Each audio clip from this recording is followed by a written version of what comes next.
ए का हो गया क्यू, ठीक है, और बी का हो गया आर, बी का हो गया आर, सी का हो गया टी, सी का हो गया टी, डी का हो गया पी, डी का पी, ई का एस, ई का एस। देखो ए का क्यू किस में है बच्चों, ए का क्यू, ए का क्यू हमारे पास दो ऑप्शन में है, और बी का आर एक ऑप्शन में है, तो ऑप्शन नंबर सेकेंड। सी का टी, डी का पी, ई का एस, ऑप्शन नंबर सेकेंड हमारा करेक्ट है।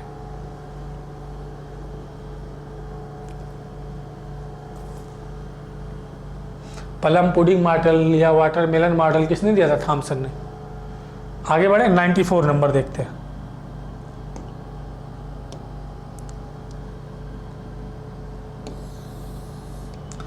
What is the difference in wavelength of fourth and fifth line? Fourth and fifth line of बामर series. बामर series के लिए बच्चों N1 equal to क्या हो जाता है 2, in the spectrum of hydrogen. Difference बताना है बच्चों, जब कहाँ से, फोर्थ लाइन और फिफ्थ लाइन ट्रांजिशन में, what is the difference in the wavelength of fourth and fifth line of बामर series in the spectrum of hydrogen. ठीक है, देखते हैं। बामर है तो N1 इक्वल टू 2 हो गया। अब N2 इक्वल टू कितना हो जाएगा, N1 plus number of line,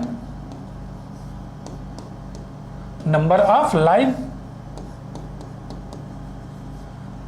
तो पहला क्या है, फोर्थ, N2 इक्वल टू कितना हो गया, N1 कितना है 2 प्लस 4 कितना हो गया 6। और दूसरे केस में N2 इक्वल टू क्या होगा, जब फिफ्थ में फिफ्थ लाइन है तो 2 प्लस 5 कितना हो गया 7। और हमें फार्मूला पता है 1 by lambda equal to R Z square, 1 by N1 का स्क्वायर माइनस 1 बाई N2 का स्क्वायर। इस फार्मूले पे है क्वेश्चन हमारा। तो पहला केस देखते हैं, जब 1 बाई लेमडा किसमें, जब 6 से 2 में जाएगा, जब 6 से 2 में जाएगा तब कितनी स्पेक्ट्रल लाइनें आएंगी, आर। और जेड, जेड कितना हो जाएगा बच्चों 1, हाइड्रोजन है, 1 बाई 2 कितना 4, 1 बाई 6 36, स्क्वायर करेंगे ना, N1 का स्क्वायर N2 का स्क्वायर, ये कितना 36। ठीक है, तो ये हमारे पास कितना हो जाएगा, ये R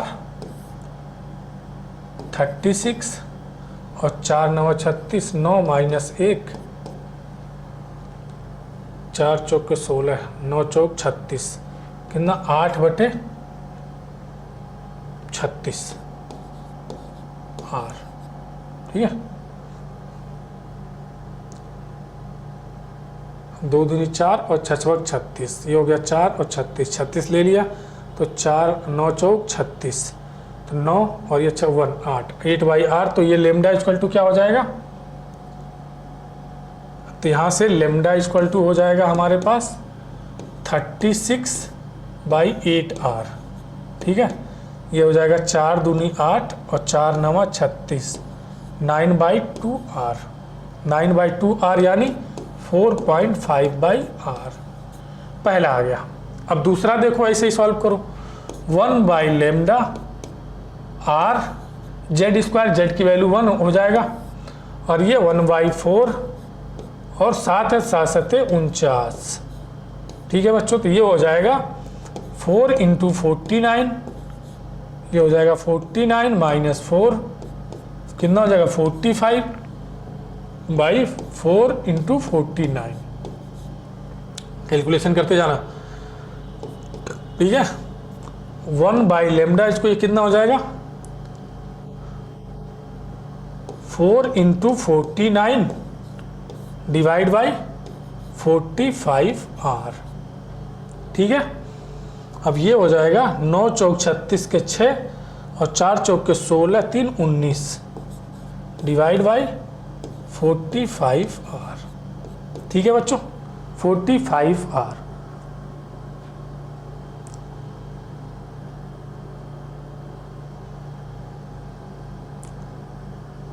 अब ये आ जाता है हमारे पास 4.36 आर, 4.36 डिवाइड बाई आर। एक लेमडा ये आ गया, एक लेमडा ये आ गया। अब दोनों का डिफरेंस हमसे पूछा है। ठीक है, अब यहाँ पे हम देखते हैं, थोड़ी जगह कम है बच्चों, तो यहाँ पे थोड़ी देख लेते हैं। तो हमें किसमें, इसमें से इसको माइनस करना है, 4.5 by R minus 4.36 by R. ये हो जाएगा कितना आर, 10 में से 6 गया 4, 4 में से 3 गया 1.0। ठीक है, 0.14 बाई आर। तो 0.14 और 1 बाई आर की वैल्यू होती है 912 एंगस्ट्रॉम। इसको आप सॉल्व करोगे तो लगभग आएगा 128 एंगस्ट्रॉम। 1 बाई आर की वैल्यू कितनी होती है, लगभग 912 एंगस्ट्रॉम, 128 एंगस्ट्रॉम। बच्चों ये 520 है, 390, 262 बहुत ज़्यादा। अप्रॉक्स में क्या है हमारे पास 131 एंगस्ट्रॉम। ठीक है, आंसर कौन सा हो जाएगा? पहला। थोड़ा कैलकुलेशन है बच्चों, देख लो एक बार ध्यान से आप शुरू से लेके। पहले हमने इसके लिए 2 और 6 के लिए लेमडा निकाला, फिर 2 और 7 के लिए लेमडा निकाला, फिर दोनों को, फिर 2 और 6 वाले में से 2 और 7 वाले को माइनस कर दिया। ये आया है 2 और 6 वाले का लेमडा, ये आया है 2 और 7 वाले का लेमडा, इसमें से इसको माइनस करना है, हमारा आंसर आएगा 128 एंगस्ट्रॉम। अप्रॉक्स में 131 एंगस्ट्रॉम आंसर हो जाएगा।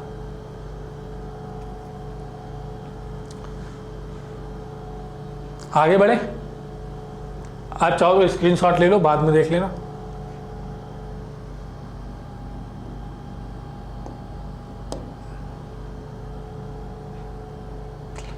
Which of the following is correct relation? E1H half E2E half E3E। Energy बच्चों, एनर्जी का रिलेशन बताना हमें, कितना होता है -13.6 Z square by N square.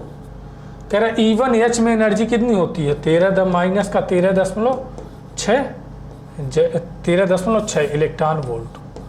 अब कह रहा है E2H, E2 यानी सेकेंड ऑर्बिट में, सेकेंड ऑर्बिट में हीलियम की एनर्जी कितनी हो जाएगी? देखो सेकेंड ऑर्बिट में E2H के लिए कितना 13.6 जेड स्क्वायर यानी हीलियम का जेड स्क्वायर यानी 4 divide by 4 cancel, -13.6 same answer आया। मतलब E1H बराबर होगा E2HE के, E1H बराबर होगा E2HE के। यहाँ पे डबल दिया है, यहाँ पे हाफ दिया है, यहीं पे सिर्फ बराबर दिया है। ठीक है, ये भी देख लो E3Li -13.6 जेड स्क्वायर यानी 3 का स्क्वायर, और थर्ड ऑर्बिट में यानी 3 का square.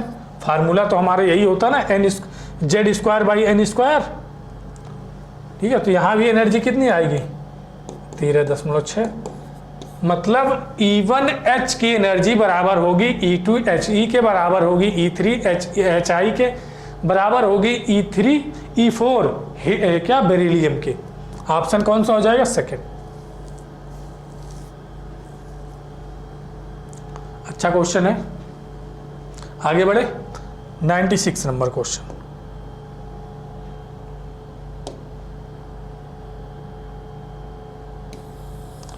Far below transition hydro like atom select the correct relation. बच्चों यहाँ जो वेवलेंथ, यहाँ पे जो न्यू फ्रीक्वेंसी है एनर्जी होगी E1 E3 इक्वल टू होगा E1 प्लस E2।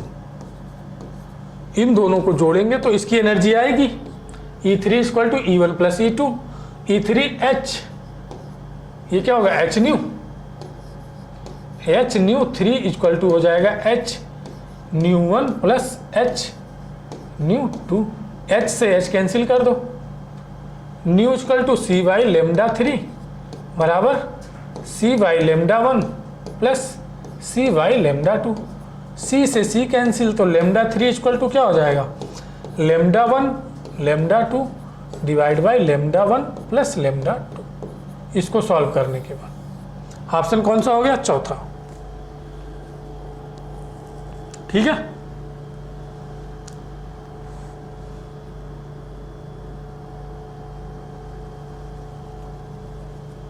आगे बढ़े, देखते हैं क्वेश्चन नंबर 97।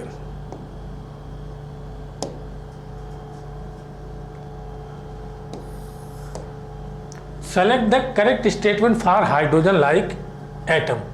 कह रहा है radius of N orbit is inversely proportional to Z square. Radius का रिलेशन हमें पता है बच्चों 0.0529 एन स्क्वायर बाई जेड ये होता है।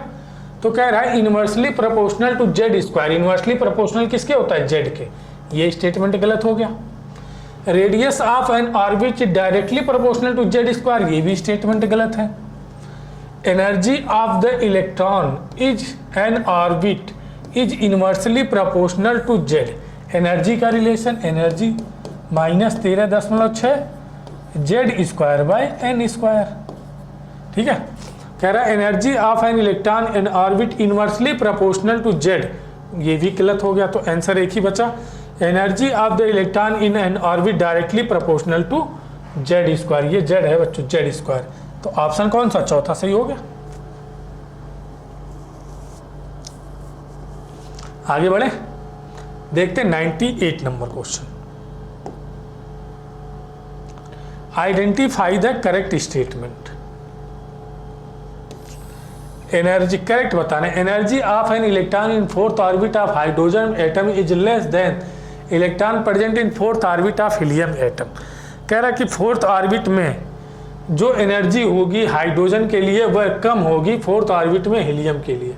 देखते हैं, फोर्थ ऑर्बिट में हाइड्रोजन की एनर्जी है ना, एनर्जी -13.6, जेड स्क्वायर, जेड की वैल्यू 1 है, डिवाइड बाई फोर्थ ऑर्बिट है Z square by N square, यानी फोर्थ ऑर्बिट है 16, कितना फोर्थ ऑर्बिट है, energy 13.6 Z square by N square, fourth orbit 16, और यही बात किसके लिए, less than that of presence of fourth orbit of helium, E4 helium के लिए, E4 हीलियम के लिए -13.6 Z square by N square, Z की वैल्यू यहाँ कितनी आएगी बच्चों, -13.6, ये तो फोर्थ ऑर्बिट में ही कितना 16, और जेड स्क्वायर यानी 4 चौक के 16, 4 चौक के 16, हीलियम के लिए कितना आएगा, हीलियम के लिए 2 दूनी 4, जेड की वैल्यू कितनी होती है हीलियम के लिए 2, कितना होगा ये 4, और ये 4 चौक के 16, मतलब ई हीलियम ज़्यादा है ई हाइड्रोजन से, मतलब ई फोर्थ ऑर्बिट में हीलियम की एनर्जी ज़्यादा है एच फोर्थ ऑर्बिट में। यहाँ कह रहा है energy of the electron in fourth orbit of hydrogen atom is less than that of electron in present in fourth orbit of helium ion.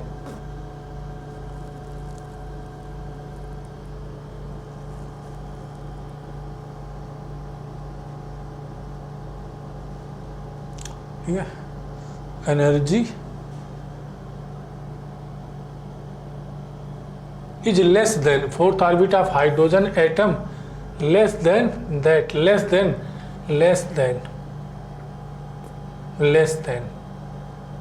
मतलब ये आया -13.6,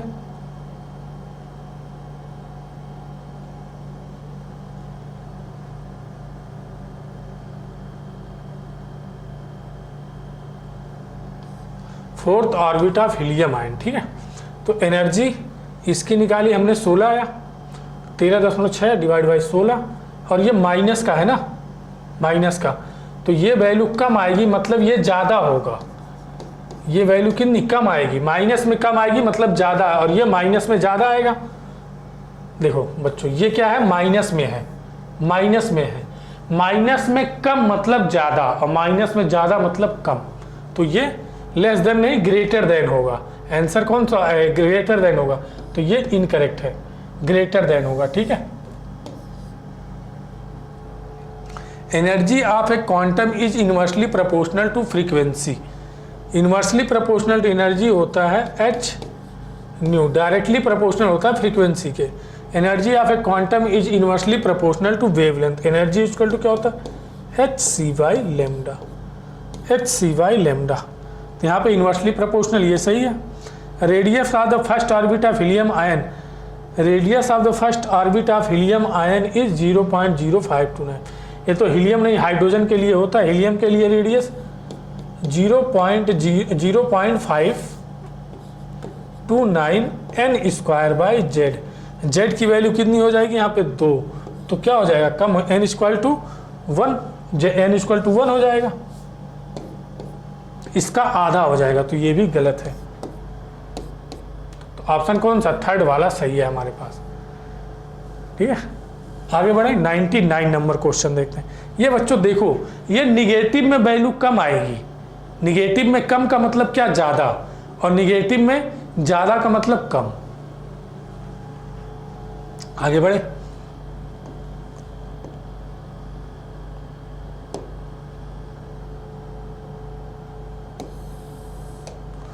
two particle of mass m 2m have equal kinetic energy. The equal kinetic energy,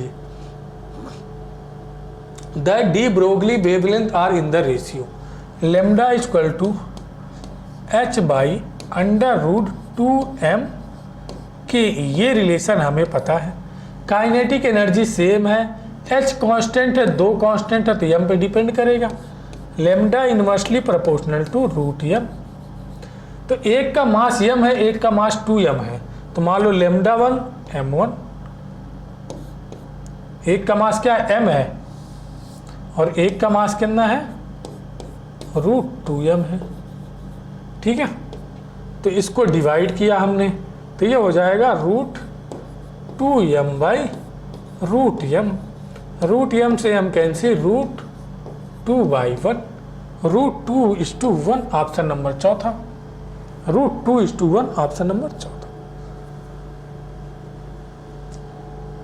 आगे बढ़े, देखते हैं next question 100 number.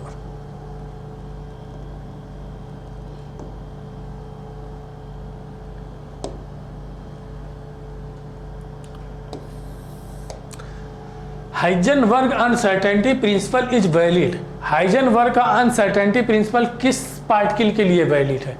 बहुत ही small particle के लिए वैलिड है, जो क्या हो बहुत ही ज़्यादा वेलोसिटी में, जिसकी वेलोसिटी बहुत ज़्यादा हो और उसका मास क्या हो बहुत ही कम हो, स्मॉल पार्टिकल के लिए, स्मॉल पार्टिकल के लिए। ठीक है, तो मूविंग इलेक्ट्रॉन, इलेक्ट्रॉन क्या है बहुत ही स्मॉल पार्टिकल है, इसके लिए वैलिड है। मोटर कार के लिए वैलिड नहीं है। स्टेशनरी पार्टिकल यानी जो स्थिर पार्टिकल है उसके लिए भी वैलिड नहीं है। पार्टिकल क्या हो मूविंग होना चाहिए और बहुत ज़्यादा स्पीड में मूविंग होना चाहिए। तो ऑप्शन नंबर पहला इसका करेक्ट है। ठीक है, तो बच्चों मिलते हैं नेक्स्ट वीडियो में। Thank you so much.